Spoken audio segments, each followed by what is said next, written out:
तो जब तक ये बनता है हम लोग एक फाइल बना लेते हैं। आज हम लोग जो करने जा रहे हैं, हमने कल एक्सियोस के अंदर ये देखा था कि किसी एपीआई को गेट कैसे करेंगे।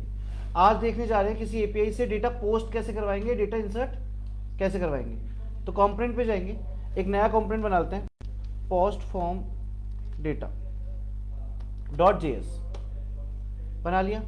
यहाँ पे जाके सबसे पहले इस चीज को यहाँ पे कराते हैं RFC, या फिर एक काम करते हैं क्लास कंपोनेंट बनाते हैं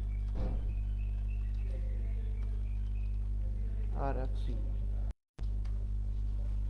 इसको क्या हो गया,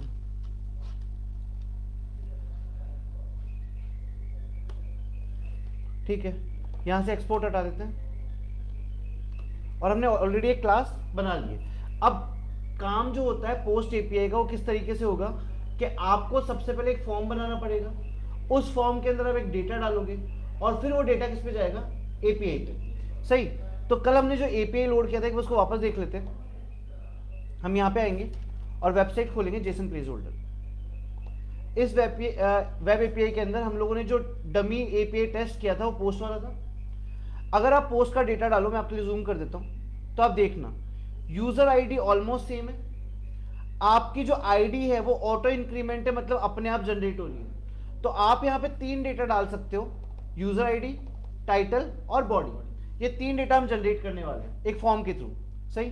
तो इसको भी यहाँ से बंद कर देते हैं, तीनों में अलग अलग डेटा जाएगा। ठीक है, उसी डेटा को हम देखने जा रहे हैं। सो हम यहाँ पे आके अगले स्टेप पे आते हैं हमारे, और हम यहाँ पे आके बना लेते हैं एक फॉर्म। तो यहाँ से मैं हटा देता हूँ और यहाँ पे एक मेन डिव रख लेता हूँ, और मेन डिव के अंदर आके ले लेता हूँ एक फॉर्म टैग। ले लिया। अब फॉर्म टैग के अंदर वापस आके लगाएंगे एक डिव, और डिव के अंदर ले लेते हैं एक इनपुट टैग।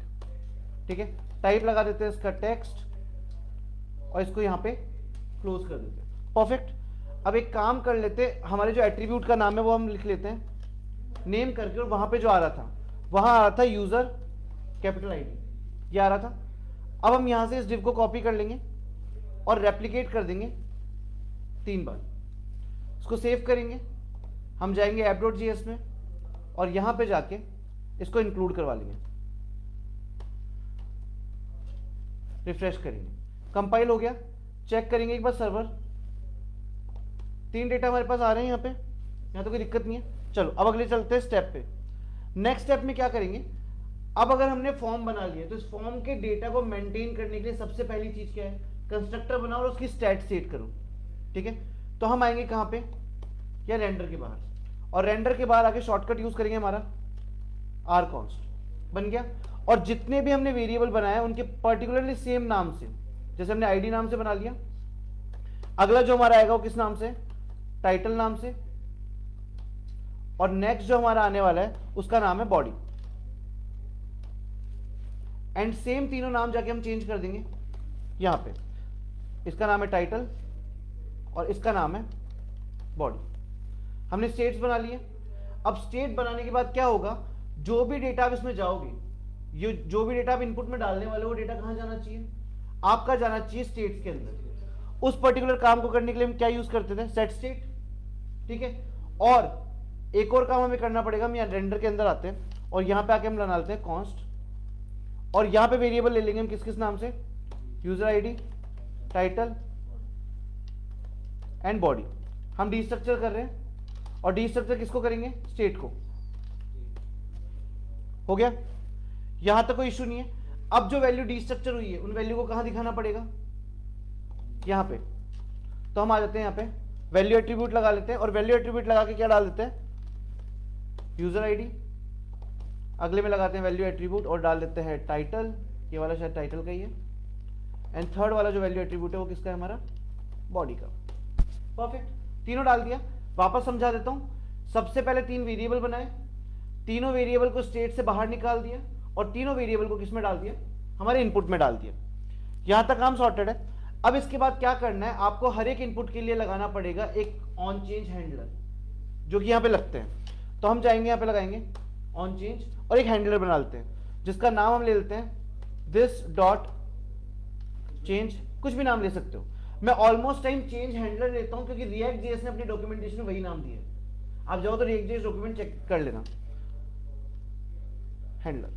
परफेक्ट। तो आपने क्या किया, दिस डॉट चेंज हैंडलर बना लिया। अब इस दिस डॉट चेंज हैंडलर को आप यहां से कॉपी करो और जितने भी आपके इनपुट है सबके अंदर आप एज इट इज डाल दो, क्योंकि तीनों सेम ही चीज पे काम करने चाहिए हमारे।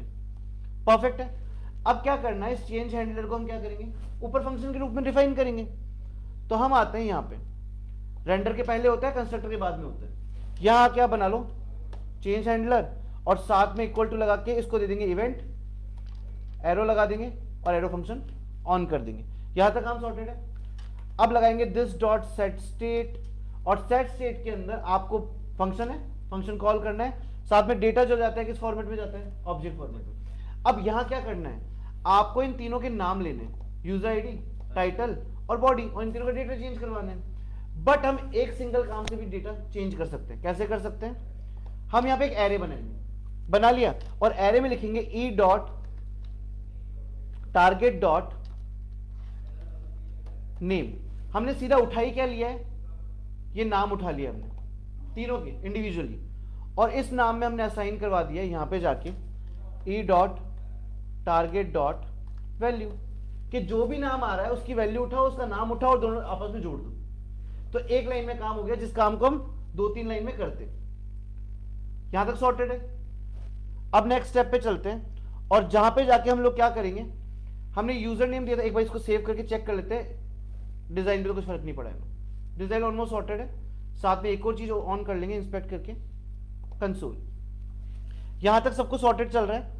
अब अगला जो काम करना है, एक बटन बनाना है जिसपे सबमिट करवाना है और फॉर्म का डेटा ले लेना है। तो हम आएंगे फॉर्म के बाहर, और यहां पे एक काम करते हैं, फॉर्म के अंदर ही ले लेते हैं, यहां ले लेते हैं, और यहां जाके बना लेते हैं एक बटन, क्लोज किया, जिसपे लिख देते हैं सबमिट, और साथ में इसका टाइप भी रखना पड़ेगा सबमिट।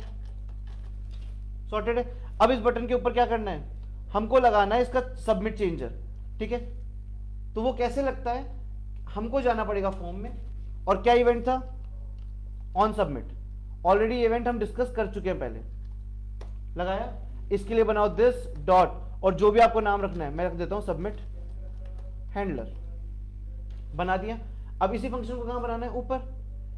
तो यहां जाएंगे और बना देंगे यहां पे submit handler, same event, same arrow function, sorted. अब क्या करना है, सारी वैल्यूज को प्रिंट करवा के देख लेते हैं। तो सबसे पहले फॉर्म को रोकना पड़ेगा रिफ्रेश होने से, उसके लिए लगाते थे ई डॉट प्रिवेंट डिफॉल्ट, हो गया। और फिर यहां करवा देंगे कंसोल डॉट लॉग, और कंसोल डॉट लॉग में हम डाल देंगे हमारा state, this dot state. Save करते हैं, जाते हैं, रिफ्रेश कर देते हैं। वैसे लाइव सर्वर पे है, और यहां पे मैं डाल देता हूं यूजर आईडी करके, यहां पे डाल देता हूं टाइटल करके लिख देता हूं, और यहां पे करके बॉडी करके लिख, कुछ भी डेटा डाल दो, सैंपल में यही डाल रहा हूं। आप देख सकते हो एक ऑब्जेक्ट फॉर्मेट में यहां पे तीनों का डेटा आ चुका है। अब क्या करना है, फॉर्म का डेटा ले चुके हैं, अब इस फॉर्म के डेटा को कहां तक पहुंचाना है, एपीआई तक। एपीआई तक पहुंचाने के लिए वो सेम चीज हम क्या यूज करेंगे, एक्सियोस। ठीक है, सो हम आते हैं और एक्सियोस यूज करना स्टार्ट करते हैं। सबसे पहले हम आएंगे सबसे ऊपर, और यहां पे करवाएंगे इंपोर्ट एक्सियोस, और फिर लिख लेते हैं फ्रॉम एक्सियोस। ये मेरा एक्सियोस यहां पे इंपोर्ट हो गया। अब एक्सियोस इंपोर्ट करने के बाद आप लोग क्या कर सकते हैं, दो चीजें थी, गेट और पोस्ट, दोनों फंक्शंस आते थे, आप उन फंक्शंस को यूज कर सकते हैं। और अभी ये क्या बोल रहे हैं, अच्छा वार्निंग है कि वो यूज नहीं किया अभी तक। कहां पे करना है, जब फॉर्म सबमिट होता, फॉर्म सबमिट होने के बाद आप यहां पे आके लिखो एक्सियोस डॉट, अब फंक्शन कौन सा है, पोस्ट, पहले गेट था, साथ में लगाएंगे ब्रैकेट, और सबसे पहला पैरामीटर जो हमने ऑलरेडी कल बनाया था हम वो ले लेते हैं एक बार, और वो पैरामीटर हम उठा के लाएंगे, एक से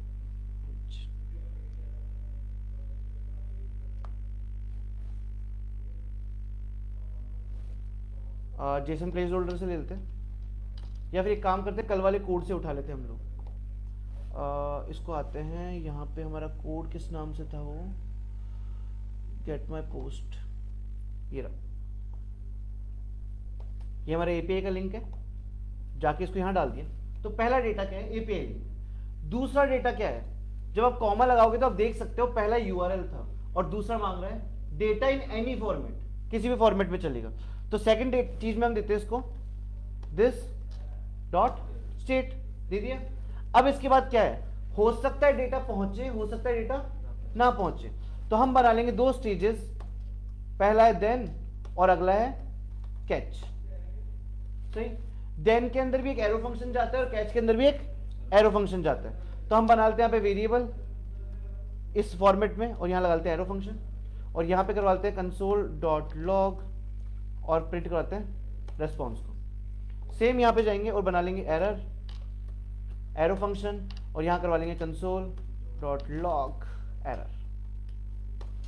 सेव करेंगे, कोई एरर नहीं है कोड में, जाएंगे रिफ्रेश करेंगे, वापस से डेटा डालते हैं। मान लीजिए मैं यूजर आईडी डालता हूं 1111 करके, ठीक है, टाइटल में सैंपल डाल देता हूं और यहां पे मैं डाल देता हूं सैंपल और सबमिट करता हूं। सबमिट करने पे मेरा ऑब्जेक्ट हिट हुआ है। जो ऑब्जेक्ट आपने दिया था, देखो दो आंसर्स आए हैं, दिख रहे हैं? पहला आंसर आपका खुद का है जो आपने भेजा, दूसरा आंसर है एपीआई से जो आया। तो हमने भेजा था 111 सैंपल सैंपल। अब एपीआई खोलते हैं, एपीआई खोलने पे स्टेटस 201 आया और आप देख सकते हो आपका डेटा ये रहा। आपने बॉडी में सैंपल भेजा था, आपने यूजर आईडी में टाइटल में सैंपल भेजा था और यूजर आईडी में 111 भेजा था, बट आपने आईडी नहीं जनरेट की थी। उसने खुद, उसके पास 100 डेटा थे, उसने खुद आईडी ली और आईडी बनाई है नई, दैट इज 101। इस तरीके से आप काम में ले सकते हो किसको, पोस्ट एपीआई को। एक बार खत्म करने से पहले ब्रीफ आउट कर देता हूं। सबसे पहले अगर आपको पोस्ट एपीआई में काम करना है तो सबसे पहले आप बनाइए अपने इनपुट जितने भी आपको चाहिए, ठीक है। उसके बाद आप अपने सारे इनपुट के लिए बना लीजिए ऊपर जाके उनके स्टेट्स, फिर उन स्टेट्स को आप कर दीजिए बी स्ट्रक्चर और जोड़ दीजिए उनकी वैल्यूज के अंदर, कर दिया। फिर आप सारे के सारे इनपुट के लिए बनाइए ऑन चेंज और जाके ऑन चेंज फंक्शन को यहां पे डिफाइन कर दो और सेट स्टेट लगा दो, हो गया। उसके बाद आपको फॉर्म का डेटा सबमिट करवाना है, तो एक सबमिट बटन बनाओगे, ऑन सबमिट लगाओगे, एक फंक्शन बनाओगे, उस फंक्शन को यहां पे डिफाइन करोगे। फंक्शन से सबसे पहले बोलोगे कि फॉर्म की जो फंक्शनैलिटी वो बंद कर। उसके बंद करने के बाद आप कॉल करोगे एपीआई को, एपीआई कॉल करके एपीआई का लिंक दे दोगे और डेटा दे दोगे। इसके बाद लगाओगे देन और उसके बाद लगाओगे कैच। इतना सा सिंपल सा फॉर्मेट था। ये हमने दोनों चीजें डिस्कस कर ली कि हमारा गेट और पोस्ट एपीआई कैसे काम करता है। So thank you so much for this lecture.